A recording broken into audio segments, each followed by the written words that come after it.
Good morning, good evening, whatever it is, wherever you are, YouTube. So here we go then, we're off to the inspection. Project FZR is complete, everything's working nicely, and it's a lovely day, nice spring day down here in Buckinghamshire. Pardon me. Yeah, so here we go. So the bike's on its way for its MOT. I'm not really expecting any problems, but it did make me think, what would encounter problems? Some bikes obviously are much harder to restore, much harder to build than others. So previously I've restored a CBR 600, which I still have. You'll be seeing that in later videos. So this really wasn't coming from a place of not really knowing what to expect. You just got to watch the speed limit through these villages. They get very upset if you speed, quite understandably. So just teach them, yeah. So yeah, what was the FZR like as a restoration? To be honest, except for one area, pretty damn straightforward.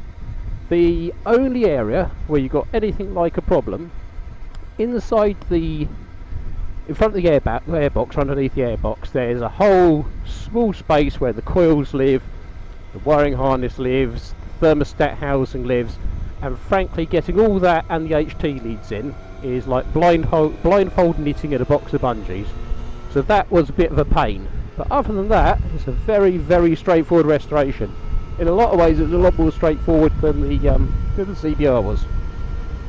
So why do it? Well, I grew up, I was born in 1978, I'm an old geezer, but I grew up around bikes. My dad had a bike for commuting on ever since I was a kid. My brother used to ride to school and it was 16 years old on a 50cc TS50, so there's bikes all around me. Plus other family members rode as well. So I'm used to seeing bikes. I was all around them, so I always wanted one. So even before I could buy, even before I could ride, I was buying bike magazines. Performance Bikes back in the day was my favourite one, which basically has become Practical Sports Bikes now, which is a magazine I subscribe to and really enjoy. So this was an era of bike that I was exposed to. So I started buying these magazines at about 11 or 12 years old, which would have been about 1990. And of course that's the era this bike's from. So it holds a degree of nostalgia for me. It's my bike awakening, if you like. So I've then just developed it. And I found also, compared to the more modern sports bikes, these are just a much more road-friendly ride. What was considered radical in 1990 is considered more or less a sport tourer now. So this was something that was very much more suited to what I do, more suited to the world, and yeah, it's a good way of combining old school style. I love the twin headlight style. I think it's just always the way to go is with twin headlights. But it also combines that style with the bike. It's still reliable today, still performs adequately today. There's no shortage of power even in a 600. They're more than up to the task of riding on modern roads. And of course you also have the benefit, they're never going to depreciate because they're already as cheap as they're going to get. I mean, I paid £410 for this bike originally, but we'll go into the story of that in a second. So yeah, for everyday use you can still pick up either very, very nicely preserved or immaculate 600 or 1000cc 80s and 90s bikes for very small sums of money. So they do make a great everyday nostalgia trip, and you really don't need another bike with them. They're more than adequate for what you're going to do. So how did I come across this bike then? Well, basically what happened, I restored the CBR 600 and I've done that to pretty much according to show standards. Spent lots of money doing it. It'd been featured in Practical Sports Bikes magazine. You can see it in the November 2015 issue, and it was perfect. The problem is, because it's perfect, I don't use it if there's a slight hint of a cloud in the sky, because I don't want to get it dirty and I don't want to get it wet and corroded. So I needed a cloudy day bike. I'd always loved the FZ 600, which is the air-cooled predecessor to this, and there just aren't any left. So I was looking for an FZ 600 and I found this FZR 600. Of course it's the early twin headlight 3HE model, which looks very, very similar to the FZ. So I bid on it on eBay. It looked alright in the photos. It didn't look brilliant, but it didn't look terrible.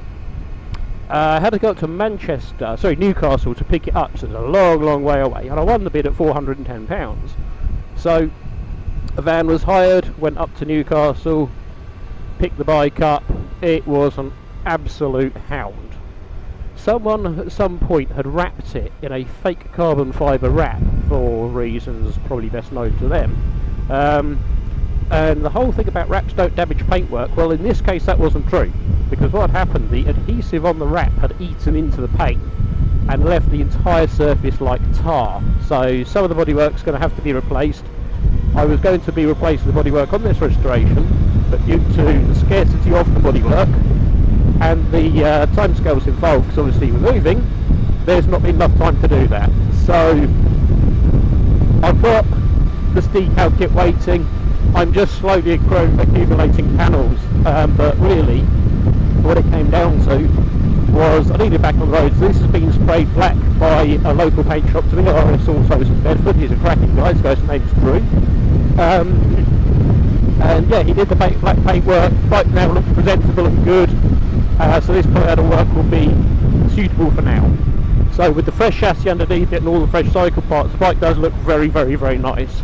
So yeah, so it was a budget restoration to a degree. I've spent about half what I spent on the CBR,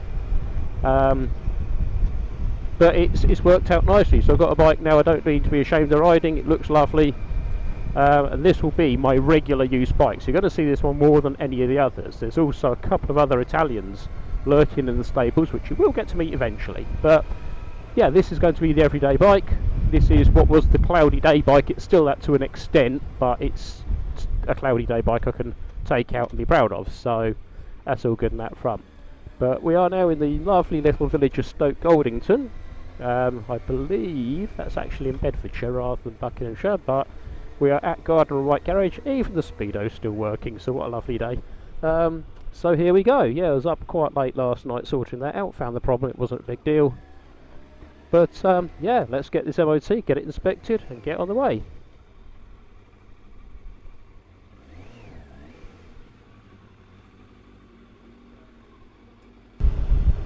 So there we go, inspection passed.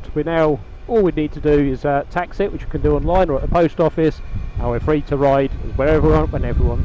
Please do subscribe to the channel. We're going to have some vlogs coming up, we're going to have lots of interesting stuff coming up. There'll be some four-wheeled stuff as well, but it will be predominantly either things you didn't know about or interesting things like sort of kit cars, caterhams, anything high performance or different. So do subscribe to the channel, please stay tuned, thanks for watching.